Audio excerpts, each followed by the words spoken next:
Sud Radio, l'invité politique, Maxime Liédot. Vous êtes bien sur Sud Radio et l'interview politique ce matin à 8h15. C'est Pierre-Yves Bournazel. Bonjour. Bonjour. Conseiller Horizon de Paris et candidat au municipal 2026. On y reviendra bien sûr à cette volonté de briguer la capitale, de détrôner notamment Rachida Dati, pour l'instant en tête dans les sondages, et vos ambitions pour la ville qu'est Paris. Mais ce matin, vous êtes précurseur. Ah, tant mieux. Oui, précurseur dans l'Union des droites, notamment. Parce que c'est grâce au groupe Horizon. Probable. C'est en tout cas grâce aux voix du groupe Horizon, notamment, que le RN a pu voter ce texte sur la dénonciation des accords de 1968. Je crois que sur ce sujet, il faut garder son sang-froid, avoir la tête sur les épaules, parce que depuis hier, on entend beaucoup de propos excessifs, ça part dans tous les sens. Et je crois que c'est un débat qui mérite d'être beaucoup plus sérieusement traité. Il faut refonder incontestablement ces accords. Ça a été dit par de nombreuses personnalités modérées, si j'ose dire. Dont Édouard Philippe en premier. Oui, Édouard Philippe le premier en 2023. Pourquoi ? Parce qu'il y a un déséquilibre dans l'accord, puisque un accord nécessite d'abord que les deux parties tiennent leurs engagements, ce qui n'est plus le cas. Et puis ensuite, la question peut se poser, pourquoi avoir une dérogation au droit commun ? Donc c'est pas une question idéologique, puisque certains partent dans des débats en jetant des anathèmes les uns sur les autres. C'est une question simplement très concrète et très opérationnelle et diplomatique très forte. Il faut retrouver l'équilibre, il faut refonder cet accord. Et ça peut se faire dans le calme, dans le respect, dans la nuance, mais avec la vraie volonté de ne pas cacher la vérité. Et je crois que cet accord sera refondé tout au tard, parce que c'est l'intérêt général, c'est l'intérêt des relations entre la France et l'Algérie. Tout simplement, pas plus et pas moins. Vous êtes un homme politique désormais en réalité, Pierre-Yves Bournazel. Est-ce qu'il n'y a pas quelque chose de gênant à participer à une victoire, peut-être pas historique comme le dit Marine Le Pen, mais en tout cas inédite de ce groupe à l'Assemblée nationale, notamment quand on relit les déclarations d'Édouard Philippe qui disait pendant les législatives anticipées « Aucune voix ne doit se porter sur les candidats ni RN ni sur ceux de LFI ». Comment faire campagne sur ce thème et ensuite voter un texte porté par ce même groupe pour lequel on empêche de voter ? J'inverse la problématique. Les députés concernés, qui ont voté pour, qu'aurait-on dit d'eux s'ils avaient voté contre un texte pour lequel ils ont milité ? Ils auraient pu s'abstenir, comme ça se fait dans certains textes, et pour s'épargner quelques critiques. À l'Assemblée nationale, on est députés de la nation, on vote en conscience, c'est un débat respectable. On peut voter pour, on peut voter contre, mais quand on a des convictions, il faut les affirmer. Donc pas de gêne particulière. Les députés sont libres. Ils sont responsables et ils ont assumé leurs responsabilités. Vous ne pouvez pas voter contre un sujet pour lequel vous militez. Ça n'aurait pas de sens. Donc je crois, dans ce débat, j'ai vu beaucoup de gens tweeter, s'invectiver, s'insulter. C'est pas au niveau des députés. Les députés doivent garder leur sang-froid, la tête sur les épaules. Nous sommes dans des moments très difficiles pour l'avenir du pays. Il y a des bascules géopolitiques majeures. Nous avons la guerre sur le sol européen. Nous avons des fractures françaises profondes, sociales, économiques, territoriales. Nous avons une instabilité parce qu'il n'y a pas de majorité à l'Assemblée et certains s'amusent.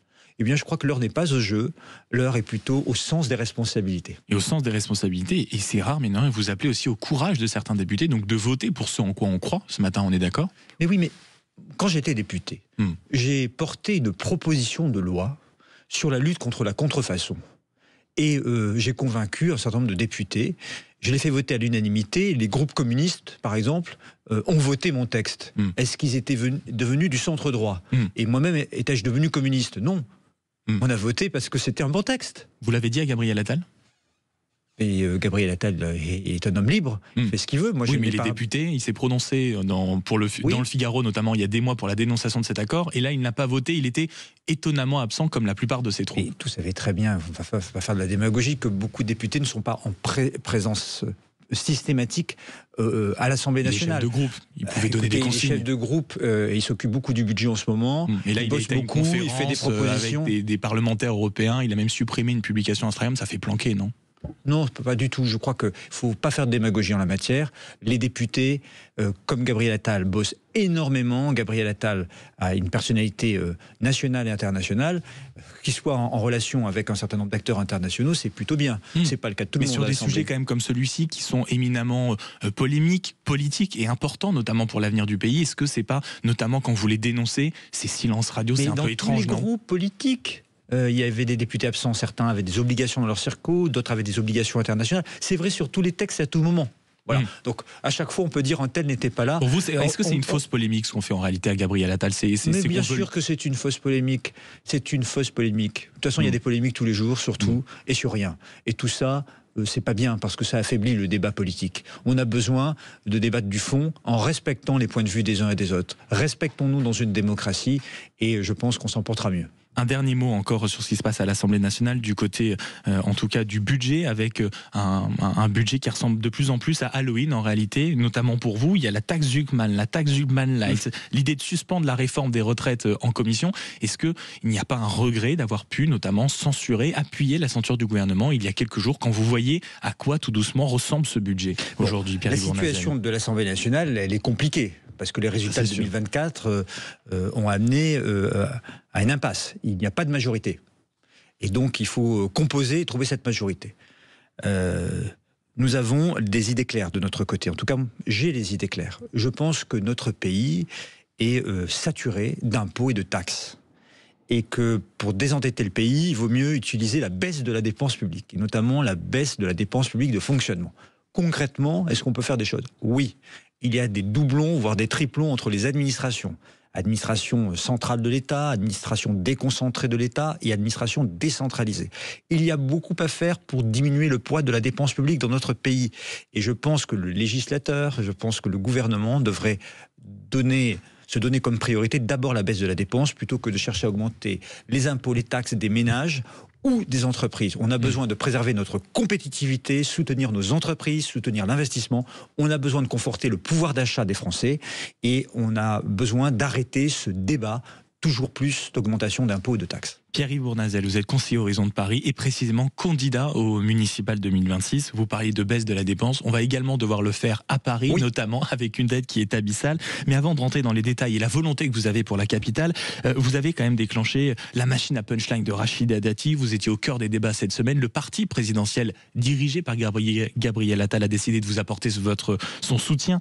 Officiellement, la démarche peut sembler un peu singulière. Pourquoi c'était si important d'avoir le soutien de ce parti-là, qui n'est quand même pas votre parti? Je suis un homme de rassemblement. C'est mon tempérament, c'est mon caractère. J'ai toujours travaillé comme cela. Lorsque j'étais à la région Île-de-France, j'ai porté la candidature de Paris aux Jeux Olympiques et Paralympiques. J'ai su travailler avec la ville de Paris, avec l'État, avec Tony Estanguet et notre regretté Bernard Lapassé. Comme député, j'ai fait voter des amendements, une proposition de loi à l'unanimité. Je sais travailler avec les autres. Et un maire, c'est un homme ou une femme qui sait travailler avec les autres. Il faut une gestion apaisée de Paris. Ce rassemblement se poursuit, s'amplifie. Il me permet d'avoir une dynamique. Dans le dernier sondage, je monte quand d'autres baissent. Nous avons cette dynamique. Qui baisse dans le dernier sondage? Plusieurs candidats.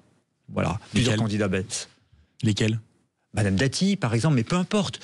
Les sondages, ça va et ça vient. C'est pas mon analyse prioritaire, la lecture des sondages. Ce qui compte, c'est la relation avec les Parisiens. Je suis élu de Paris depuis 17 ans. J'ai acquis une compétence sur les dossiers, je suis prêt, déterminé, j'ai une équipe solide. Nous voulons un changement à Paris, un changement réussi, un changement positif. Nous dégageons une vision d'avenir de Paris. C'est quoi Paris dans 10 ans, dans 20 ans, sur les questions d'attractivité économique, de qualité de vie des Parisiennes et des Parisiens. Je veux remettre Paris en ordre de marche. De l'ordre dans les comptes, bien sûr, remettre en ordre de marche notre espace public qui est saturé, bruyant et pollué, remettre en ordre de marche la politique du logement qui dysfonctionne pour lutter contre la vie chère et permettre aux femmes et aux hommes qui travaillent, qui tiennent Paris debout, de pouvoir se loger à Paris. Je pense aux infirmières, aux aides-soignants, aux policiers, aux enseignants, aux femmes et aux hommes qui travaillent dans nos entreprises et nos commerces, qui vivent à 1h30 de Paris, qui galèrent chaque jour pour venir travailler à Paris. Je veux leur donner la priorité absolue pour accéder au logement de la ville de Paris. La campagne que je veux mener, c'est une campagne positive. C'est une campagne sur le fond. C'est une campagne d'idées. C'est une campagne de propositions. Vous avez l'impression que c'est pas ce qui se fait totalement ailleurs chez vos adversaires? En réalité, cette campagne de fond? Malheureusement, non. On est dans des règlements de compte, on est dans des invectives, dans des polémiques futiles. Ça fait 5 ans et demi qu'on entend ça au Conseil de Paris. Les attaques du clan de la majorité sortante contre le clan de Madame Dati, le clan de Madame Dati contre la majorité sortante. C'est quoi ces clans, des petites phrases à chaque fois? C'est pas au service des Parisiens? C'est des petites phrases, c'est des polémiques. Écoutez, on est à saturation, on n'en peut plus comme Parisiens. On veut un autre chemin. On va mener cette campagne positive, cette campagne destinée à montrer aux Parisiens qu'il y a un chemin pour s'occuper d'eux au quotidien, améliorer leur vie au quotidien, c'est possible. On a des propositions sur l'accès à la pratique culturelle, sportive. On a des propositions très concrètes pour protéger le piéton. On a des propositions très concrètes sur l'accessibilité. Nous avons des propositions très concrètes sur les personnes âgées, sur la solitude dans la ville. On a des propositions très concrètes aussi pour les jeunes étudiants, travailleurs et apprentis qui galèrent. C'est ça le cœur d'une campagne, c'est d'amener des solutions. Je veux être le maire des solutions demain au quotidien. Il faut bien que quelqu'un s'occupe de Paris, il faut bien que quelqu'un parle des Parisiennes et des Parisiens. Eh bien, je serai ce candidat et je serai ce maire de Paris demain. Et est-ce que aussi vous voyez que c'est un thème qui monte excessivement, c'est-à-dire le thème de la sécurité? Dans toutes les enquêtes de sondage, on voit à quel point dans toutes les villes, les grandes villes, petites et moyennes, le thème de la sécurité sera absolument primordial quand on mettra en réalité le bulletin de vote pour choisir son maire. Quelles sont, vous, les grandes ambitions que vous pouvez en réalité avoir pour Paris, pour ces plans de la sécurité? Est-ce que déjà vous avez planché sur des mesures qui seraient non pas révolutionnaires, mais que vous mettrez sur la table sans peur, sans crainte? Oui, je serai un maire qui coproduira de la sécurité. 3 propositions, par exemple. Première proposition, une vraie police municipale à Paris. Parce qu'actuellement, c'est pas ce qu'il y a à Paris. Non, elle est trop faible. On va augmenter les effectifs grâce au plan d'économie que j'aurai réalisé sur le train de vie, l'hôtel de ville et les réformes structurelles. J'ai un plan d'1 milliard d'euros d'économie sur le train de vie, l'hôtel de ville, et je vais financer de nouvelles priorités avec ça. Donc sur la sécurité, une vraie police municipale avec 6 000 agents formés à l'armement, 24 heures sur 24, 7 jours sur 7, avec un numéro dédié de 75 17. Deuxième proposition, de la vidéoprotection qui marche, qui permet de mieux mailler le territoire et faciliter le travail de la police municipale comme de la police nationale dans leurs enquêtes. Troisièmement, les travaux d'intérêt général. Je les ai portés en 2019. Gabriel Attal, d'ailleurs, les avait portés au niveau national comme Premier ministre. Tu casses, tu répares, tu salis, tu nettoies. C'est une action qu'on peut mettre en œuvre sur le plan municipal pour lutter contre les incivilités et la petite délinquance. Donc je serai un maire qui assurera la sécurité, la tranquillité de toutes les Parisiennes et de tous les Parisiens, 24 heures sur 24 et dans tous les quartiers de Paris. Ça ne peut plus durer. Comme je remettrai de l'ordre dans l'espace public, dans cet espace public qui est saturé, parfois chaotique, pour protéger le piéton dans les traversées. Comme je vais réorganiser les travaux, je mettrai des calendriers... Ça ne veut pas dire arrêter les travaux, ça veut dire réorganiser les travaux. Oui, réorganiser les travaux. Des travaux avec des calendriers stricts, des pénalités financières pour les entreprises lorsqu'elles ne respecteront pas le cahier des charges et le calendrier. Je ferai un barriérage esthétique et beau, on enlèvera ces poules en béton et surtout, on fera du beau. Parce que Paris, c'est la plus belle ville du monde. Et je veux que notre patrimoine soit... Il y a trop de moches aujourd'hui dans Paris? Oui, on va faire du beau à Paris. On a des atouts exceptionnels, on va entretenir notre patrimoine, on va embellir notre espace public pour la qualité de vie des Parisiennes et des Parisiens, comme on va s'occuper de la propreté. Dernièrement, qu'est-ce qui vous a marqué dans ce Paris moche? Est-ce qu'il y a quelque chose qui vous a frappé, vous a dit ça c'est plus possible? Je marche beaucoup à Paris et tous les jours je me dis mais comment peut-on faire des travaux avec des barrières aussi moches, aussi mal entretenues? Comment on peut accepter des plombs en béton? C'est Paris. Ça veut dire qu'on va juste peindre les plombs en béton? Non. C'est qu'on va les retirer et qu'on va mettre d'autres formes de barriérage, d'autres formes de protection, comme ça existe dans plein de villes de France et européennes. Pendant les travaux, ça peut être esthétique. Voilà. Donc ça peut être... Il suffit de tenir sa ville. Il faut l'aimer, il faut la servir, et pour ça, il faut s'en occuper au quotidien. Il faut prendre soin de Paris, prendre soin des Parisiennes et des Parisiens. Vous, quand on parlait d'insécurité, de travaux aussi, on sait également à quel point parfois là, ça peut être pris entre les gangs dans certains quartiers, notamment sensibles de Paris. Est-ce que vous avez aussi des mesures, je pense à tous ceux qui peuvent nous écouter et qui subissent en réalité la délinquance dans ces quartiers-là de manière très organisée, très sectaire, très violente? Est-ce qu'il y a des choses à mettre en place peut-être contre le blanchiment, contre directement ces groupes-là? Oui, vous avez raison, et j'étais venu en parler chez vous d'ailleurs, parce que je suis l'auteur d'une proposition pour lutter contre les mafias. Je serai évidemment un maire. Parce qu'actuellement, c'est un problème à Paris. Il y a des mafias installées dans certains quartiers qui font du blanchiment d'argent, oui, qui rachètent des beaux commerciaux. Donc vous, maire de Paris, qu'est-ce que vous faites? Je l'ai dénoncé d'abord, j'ai eu le courage de le dénoncer, et ensuite, eh bien, on peut agir. Le maire peut agir. D'abord, vous, maire de Paris. Maire de Paris. D'abord, il peut travailler avec la préfecture de police pour inciter à des enquêtes approfondies, pour démanteler ces réseaux mafieux. Et puis surtout, lorsqu'il voit que un commerce peut être acheté par des mafias, eh bien, il peut utiliser le levier de la préemption pour récupérer ces beaux commerciaux, les remettre au service des habitants, notamment en développant du commerce de proximité de qualité, commerce de bouche notamment. On a besoin de retrouver des bouchers, on a besoin de retrouver des poissonniers, on a besoin de retrouver des épiciers, on a besoin aussi de retrouver des commerces à vocation culturelle. Je pense à nos marchands de BD, à nos librairies. Il faut être proactif en la matière, et notamment dans le nord-est de Paris, de redonner à ces quartiers de la vitalité commerciale. Et tout ça commence par la lutte contre le blanchiment d'argent, contre ces mafias. Il faut les faire reculer à Paris. Je serai un maire déterminé. Je travaillerai avec la police nationale. Je travaillerai avec le parquet. Et notamment sur ces questions de sécurité. Main dans la main, et j'agirai avec les pouvoirs qui sont les miens pour que ces mafias reculent. Pierre-Yves Bournazel, conseiller Horizon de Paris et candidat au municipal 2026. 2 petites questions encore très importantes. Quand on voit votre côté très sérieux, très cadré, on sent que vous avez préparé vos sujets. Ce n'est pas la première fois que vous partez à l'attaque de Paris. Quels sont vos atouts face, mais à un bulldozer Dati? Vous voyez à quel point on en parle encore d'elle comme étant un bulldozer politique en tête des sondages, ayant une force de frappe considérable. Comment vous faites pour contrer le bulldozer, comme on l'appelle, Rachida Dati? Vous savez, moi je ne suis pas candidat contre. Je ne suis pas candidat contre Madame elle est votre X adversaire, donc. Ou Monsieur Y. Je suis candidat pour. Je suis candidat pour Paris, pour les Parisiens. Je suis candidat parce que nous avons un projet, des solutions très concrètes, opérationnelles. Et dans cette campagne, nous allons parler de l'avenir de Paris et des solutions pour les Parisiens. Je veux être maire de Paris, un maire de Paris à temps plein.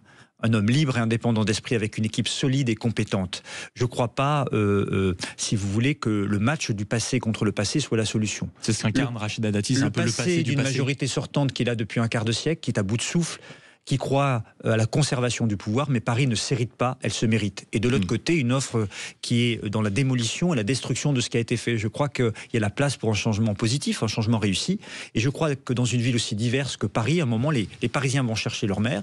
Je crois que notre atout, c'est l'authenticité, la sincérité, la préparation, la solidité du projet, la détermination. Et puis c'est bien de porter l'apaisement à Paris. Je pense que les Parisiens attendent de l'apaisement dans la gestion municipale. Je suis prêt, je suis déterminé, je serai combatif et je veux convaincre les Parisiennes et les Parisiens qu'il y a un chemin dans cette voie. Pierre-Yves Bournazel, conseiller Horizon de Paris et candidat municipal. Je vous propose une série de questions. Vous répondez uniquement par oui ou par non et je vous prie d'essayer de le faire. Pour quelqu'un de sérieux et dit de modérer, c'est pas simple, oui non. Mais justement, Maire de Paris, est-ce que vous publierez vos notes de frais? Oui.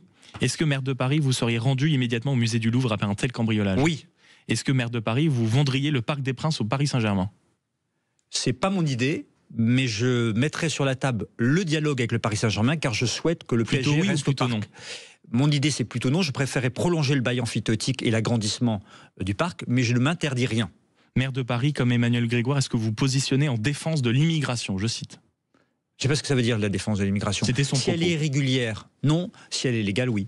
Est-ce que vous, maire de Paris, Pierre-Yves Bournazel, vous auriez accepté le fait qu'une espèce de grenouille verte géante commence à vagabonder au gré du vent, place Vendôme? Non. Non. Eh bien, merci beaucoup d'avoir été sur Sud Radio ce matin, conseiller Horizon de Paris, candidat au municipal 2026, d'avoir fait un tour du côté de Sud Radio. Il est 8h33 et dans un instant, on reviendra évidemment sur l'actualité politique du jour. Ce vote historique selon Marine Le Pen, inédit dans l'histoire politique. C'est en effet la première fois qu'un texte du Rassemblement national passe et ce texte n'est pas anodin puisqu'il concerne les accords de 1968, des accords qui liaient la France à l'Algérie. Alors on attend vos commentaires 0826 300 300. Est-ce la fin du fameux cordon sanitaire à l'Assemblée nationale en ce qui concerne le Rassemblement national? Oui, non. Sud Radio, application, site internet et également les réseaux sociaux et le standard avec le camarade Manu qui vous attend. 0826 300 300. On en parle avec Arlette Chabot et Régis Maillot. À tout de suite.